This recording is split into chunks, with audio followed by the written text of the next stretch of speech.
Halo, selamat malam saudara-saudara.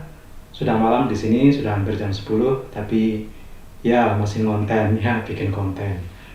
Ya, kali ini topik saya adalah tentang ChatGPT, bagaimana membuat prompt yang tepat untuk membuat ChatGPT mengeluarkan output atau hasil yang sesuai dengan keinginan kita. Ini dinamakan prompt engineering.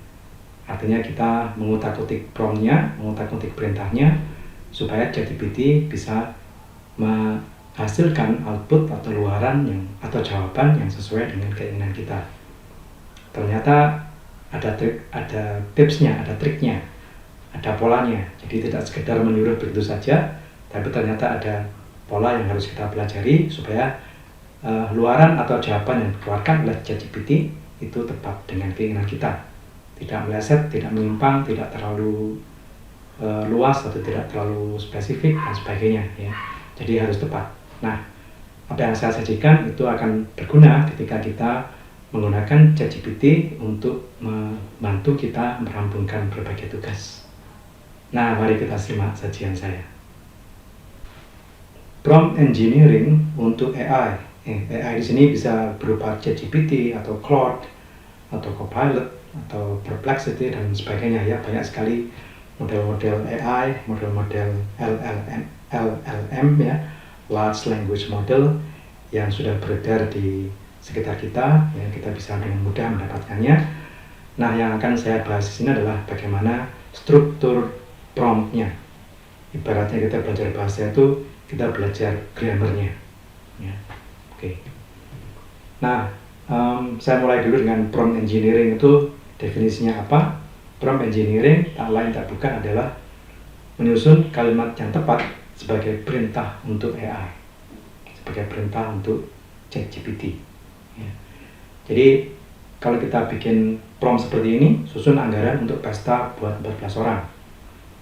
Nah, ini kurang tepat karena prompt ini terlalu umum, ya, terlalu luas dan tidak spesifik. Nah, terus yang baik seperti apa? Seperti ini.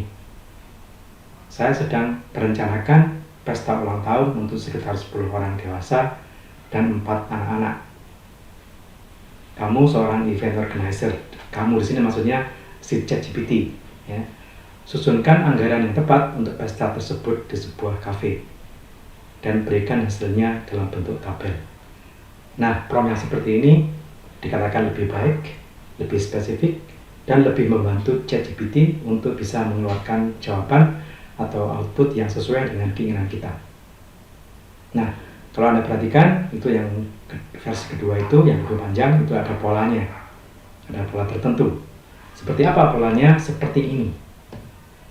Nah, ini struktur promptnya. Gampang saja, tidak memerlukan keahlian matematika atau coding yang rumit, karena promptnya cuma berbentuk seperti ini. Jadi harus ada konteksnya apa, kemudian tujuannya, yang mau kita capai itu apa, kemudian peran si ChatGPT sebagai apa, entah sebagai guru atau sebagai reviewer atau bahkan sebagai pewawancara, ya, atau sebagai auditor dan sebagainya, ya. Kemudian instruksinya, ini yang paling penting. Kita ingin dia melakukan apa? Nah, itu terkandung di dalam instruksi. Kemudian format outputnya, apakah mau disajikan dalam bentuk paragraf atau tabel atau diagram yang lain atau apa? Ini format outputnya. Kemudian kalau kita sedang berbicara tentang menulis esai, kita bisa meminta nadanya bisa serius. Kalau kita sedang menulis email formal atau proposal resmi atau surat balasan resmi, ya, atau santai kalau kita sedang menulis surat kepada seorang rekan atau berkenalan dengan orang-orang lain di jagat internet, ya, atau informal, ya. Jadi kita bisa memilih nadanya, khusus kalau kita sedang menulis sebuah esai, ya. Nah, saya kembali pada contoh saya yang tadi. Jadi konteksnya adalah saya sedang merencanakan pesta ulang tahun untuk sekitar 10 orang dewasa dan 4 anak-anak. Ini adalah konteksnya. Jadi kita perlu beritahukan kepada ChatGPT konteks yang sedang kita alami itu apa. Nah, itu bisa berupa saya sedang merencanakan pesta ulang tahun, atau saya sedang menulis artikel, atau saya sedang meneliti tentang satu topik, atau saya sedang dililit oleh suatu masalah tertentu dan sebagainya. Jadi yang penting kita harus memberitahu kepada dia apa situasi yang sedang kita alami, konteks itu namanya ya. Nah kemudian kita berikan perannya ini peran untuk si ChatGPT ya.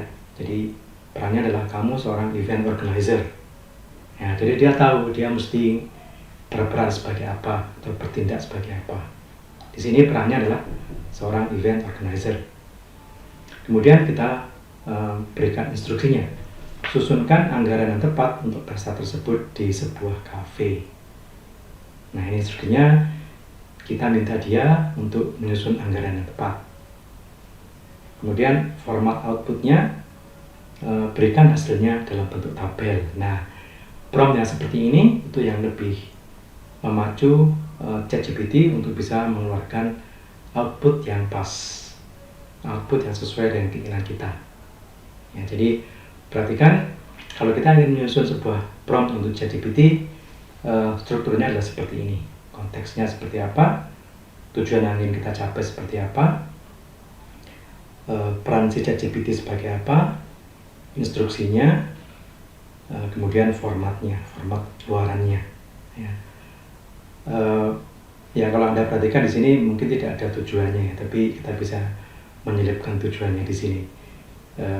Misalnya saya ingin mendapatkan anggaran yang tepat seperti itu ya.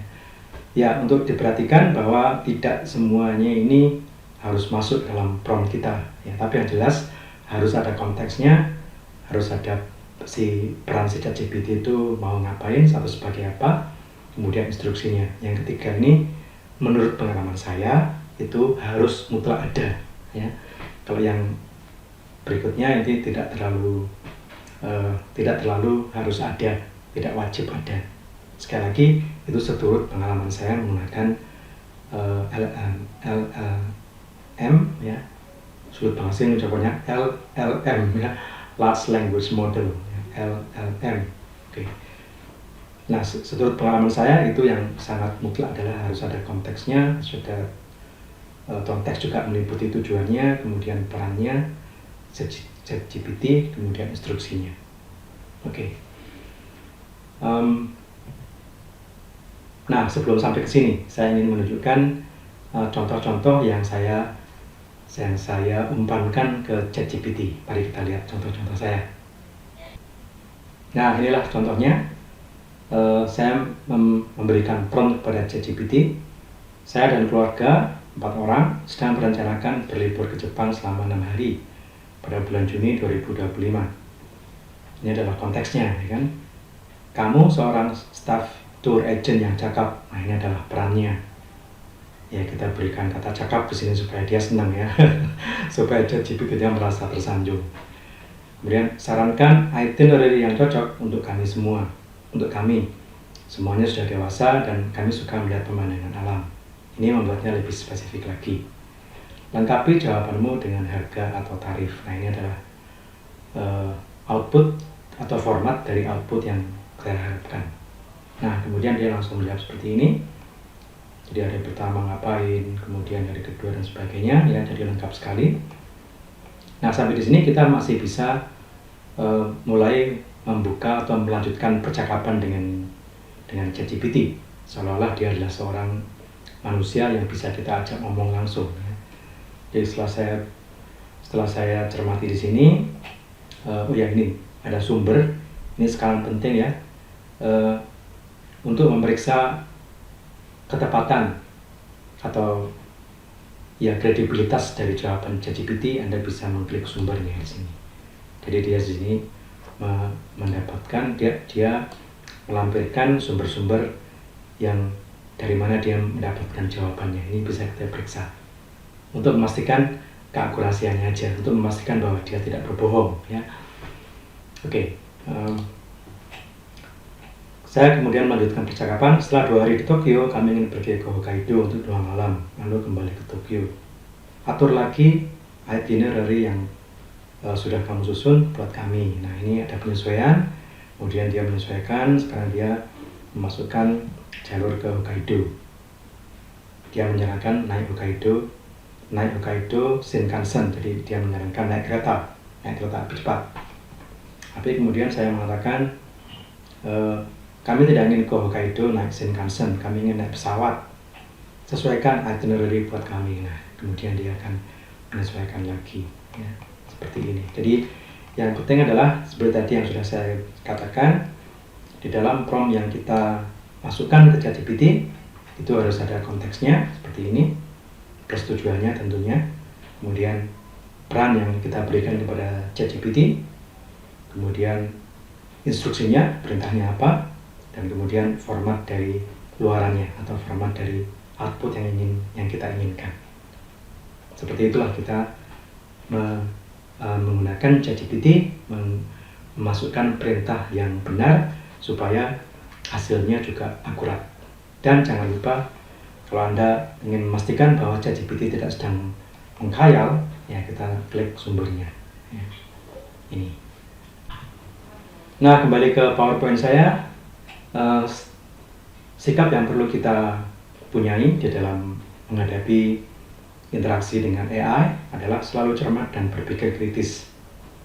Jadi pesannya adalah jangan segan untuk melakukan fact checking. Jadi periksa lagi jawaban-jawaban dari ChatGPT, apakah memang sudah akurat, apakah dia tidak sedang berhalusinasi. Berhalusinasi itu artinya memberikan jawaban yang sebenarnya ngawur, ya, tidak ada dasarnya, tidak ada sumbernya. Kemudian kalau perlu minta ChatGPT untuk menyebutkan sumbernya. Tadi sudah saya contohkan bagaimana kita mengecek sumber dari jawaban-jawaban yang dia berikan. Oke, demikian kiranya bermanfaat. Selamat nge-prompt. Sampai jumpa di episode mendatang.